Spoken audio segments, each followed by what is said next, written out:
มื้อนี้หลายคนมีข้อสงสัยว่าเป็นอย่างน้ำยาหม้อน้ำมันจึงมีสีแล้วก็มันมีสีเขียวสีแดงสีบัวมันเป็นอย่างมันจึงมีสีนั้นก่อนที่ไปรับชม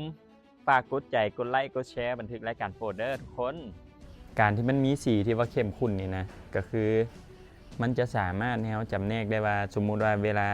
เจ้าไปเบิ่งอยู่กล้องรถเนาะมันจะสามารถจำแนกออกได้ว่าระหว่างน้ำมันเครื่องที่มันเป็นสีดำเนาะถ้ามันซึมย่อยลงพื้นมันก็เป็นสีดำน้ำที่เราเปิดรถวื้นมันหยดออกมันก็คือเป็นน้ำล่าเนาะแต่ว่าน้ำยาหม้อน้ำที่มันมีสีนี่ก็คือถ้าหากเกิดว่ามันหัว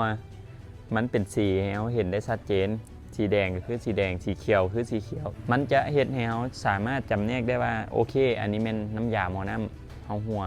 สีแดงสีใดมันมีประสิทธิภาพต่างกันหรือบ่หรือว่าจังใดอันนี้มันบ่มีส่วนเนาะค่อยคิดว่ามันมีส่วนเพียงแต่แบรนด์ส่วนผสมของยี่ห้อนั้นที่ว่ามันให้มาซึ่งว่าตัวที่ราคาค่อนข้างสูงก็แน่นอนว่าเขาเอาสารเคมีเอาอย่างใจเข้าไปหลายเนาะอาจจะมีจุดฟดเลือดที่สูงบ่จุดแข็งที่ว่าอยู่ในอุณหภูมิลบหลายๆจังซี่นะคือของฝรั่งที่เขาโฆษณาตลอดก็คือโมตุนเนาะจุดฟดเลือดนี่สูงเพราะว่าอยู่ในห้องเครื่องอุณหภูมิของรถมันสูงเนาะจุดฟดเลือดของน้ำยาก็ต้องสูงและของฝรั่งเนาะจุดแข็งของมันต่ำเพราะว่ายุโรปมันเป็นประเทศเมืองหนาว